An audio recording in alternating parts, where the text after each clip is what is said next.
ఢిల్లీ నుంచి వచ్చిన తర్వాత వీడియో చేస్తున్నాం హైదరాబాద్లో. మళ్ళీ ఢిల్లీకి పోతున్నాం ఈరోజు మనము.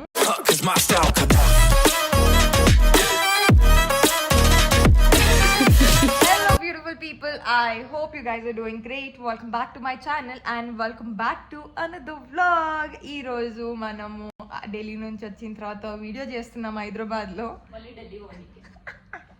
మళ్ళీ ఢిల్లీకి పోతున్నాం ఈరోజు మనము. అంటే నేను ఇది కావాలని చేయట్లేదు, అది అయిపోతుంది అంతే. పొద్దున్నే లేచిన, పండుకుందే రాత్రి 3 o'clockకి. మనము మెల్లగా లేస్తాం పనిపాటు లేనప్పుడు. లేచి ఫోన్ చెక్ చేసుకుంటా ఫస్ట్ థింగ్ ఏమైనా చేసేది ఉందంటే, ఎందుకంటే హైదరాబాద్లో ఉన్నప్పుడు రోజు ఫోన్ చెక్ చేసుకోవాలి కాబట్టి చెక్ చేసుకుంటే మనకి ఒక మెయిల్ వచ్చిందనమాట. ఏం మెయిల్ అంటే అన్ఎక్స్పెక్టెడ్ మెయిల్. నాకు గ్రాడ్యుయేషన్ మెయిల్ వచ్చింది. ఇంత కష్టపడి ఎగ్జామ్స్ పాస్ అయిన తర్వాత గ్రాడ్యుయేషన్కి పిలిస్తే పోకుండా ఉంటామా? పోవాలి కదా కంపల్సరీ. ఇప్పుడు ఈరోజు మనం మళ్ళీ హైదరాబాద్ నుంచి ఢిల్లీకి పోతున్నాము. నిజంగా ఎవరో అన్నట్టు ఇది షేరింగ్ ఆటో లాగానే ఉంది కథ. బట్ ఎనీవేస్, ఫ్లైట్లో పనిచేసేటప్పుడు ఫ్లైట్లోనే ట్రావెల్ చేస్తాం కదా, యాజ్ సింపుల్ as దాట్. ఇప్పుడు నాకు రేపు గ్రాడ్యుయేషన్ అని పంపించారు. దాంట్లో ప్రాచి పేరు లేదు, మళ్ళీ నా పేరు ఒక్కదాని పేరే ఉంది. ప్రాచిది ఎప్పుడో తెలియదు. I really don't understand. Like మేమిద్దరం కలిసి కంప్లీట్ చేస్తే మా ఇద్దరికి ట్రైనింగ్ ఒకటేసారి గ్రాడ్యుయేషన్ ఇవ్వాలి. బట్ హవెవర్ తనకి గ్రాడ్యుయేషన్ ఇవ్వలేదు, నాకు ఒక్కదానికే ఇచ్చారు. మళ్ళీ ఆమెకి ఎప్పుడో ఇస్తారు. గ్రాడ్యుయేషన్లో ఏం చేస్తారు అనేది రేపు చూపిస్తా. బట్ గ్రాడ్యుయేషన్కి తయారీ ఏం చేయాలి అనేది ఈరోజు చూపిస్తా. గ్రాడ్యుయేషన్ ఎందుకు ఇంపార్టెంట్ అనేది కూడా మాట్లాడుకుందాం, మీలో చాలా మందికి తెలుసు. అండ్ ప్రస్తుతానికైతే టికెట్స్ బుక్ చేసేసుకున్నాను కూడా, ఆల్రెడీ కన్ఫర్మ్ చేసుకొని.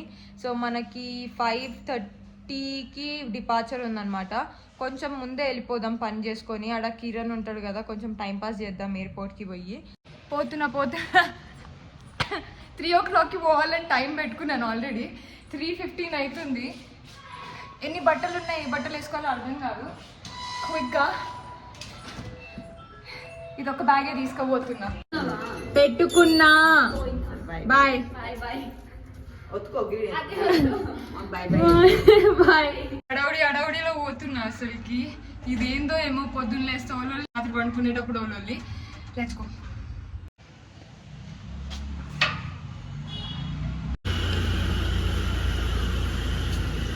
క్యాబ్లో అయితే కూర్చున్నా. ఇప్పుడు కిరణ్కి కాల్ చేసి అడుగుదాము, ఫ్రీగా ఉన్నాడు అంటే అడిగి పోయి కాసేపు టైం పాస్ చేద్దాం. బికాజ్ లోపలికి ఎంటర్ అయ్యి బోర్డింగ్ పాస్ తీసుకున్న తర్వాత నా దగ్గర చెక్ ఇన్ బ్యాగేజ్ లేదు, క్యారీ ఆన్ బ్యాగేజ్ లేదు, జస్ట్ హ్యాండ్ బ్యాగ్ ఉంది కాబట్టి ఉట్టి బోర్డింగ్ పాస్ తీసుకోవాలి.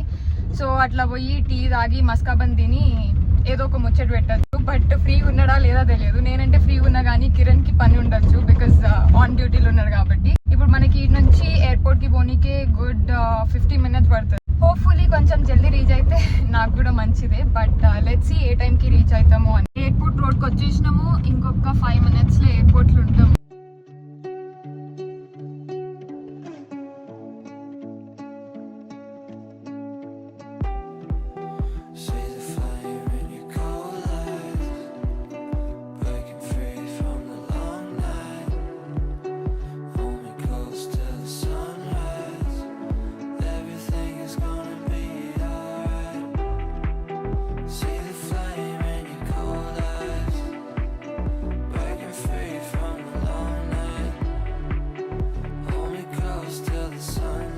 ఫ్లైట్ కోసం పోయినా ఫ్లైట్ దొరకలే.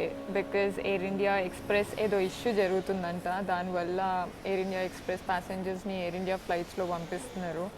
నెక్స్ట్ డిపార్చర్కి మాడిఫై చేసుకోమన్నారు.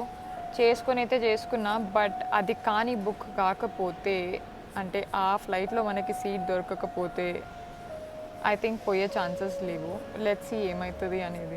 డైలీ వ్లాగ్స్ చేయడం మర్చిపోయినాను నేను. చాలా రోజులు అవుతుంది. ఏం చేయాలో అనిపిస్తుంది. సో ఎనీవేస్, ఈరోజు మనం షాపింగ్కి పోదాం, అమ్మకి గిఫ్ట్ ఇప్పిద్దాం. అమ్మ నాకు గిఫ్ట్ ఇప్పిస్తుంది అండ్ మేమిద్దరం కలిసి శ్రీజకి గిఫ్ట్ ఇప్పిస్తాం అనమాట. సో బయటికి వెళ్తున్నాము. జస్ట్ ఇప్పుడే లేచినాను. నిన్న వ్లాగ్ చూసుంటే సగంలోనే ఎండ్ చేసినాను. అది పెడితే మాత్రం మీకు తెలుస్తుంది ఎందుకు సగంలో ఎండ్ చేసిన అనేది. ఫ్లైట్ దొరకలేదు, మనం పోలేదు.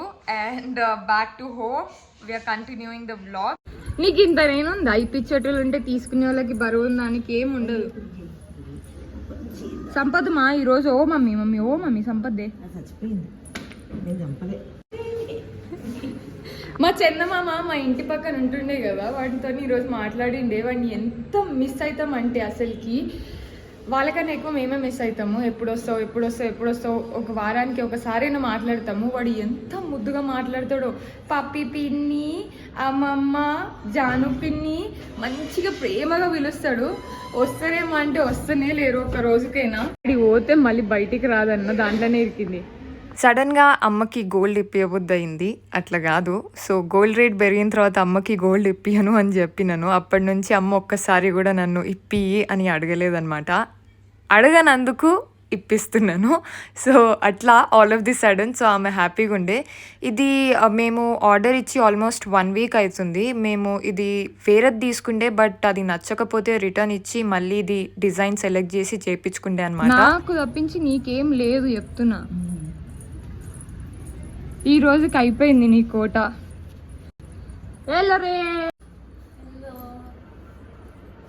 చూసావా?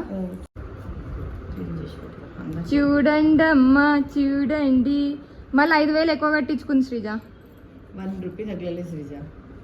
మమ్మీ నువ్వు దేవుని మీద ఒట్టేసి చెప్పు మమ్మీ. దేవుడి మీద ఒట్టు ప్రామిస్. 1 రూపీ తగ్గలేదు. నేను మంచి చెప్పిన ఫీల్ అయినా మమ్మీ 1 రూపీ కూడా తగ్గలే అని. మరి నిన్ను సంపుతానే 5,000 పెడితే నాకు ఇంకో రింగ్ వస్తుంది దీని బదులు. అమ్మా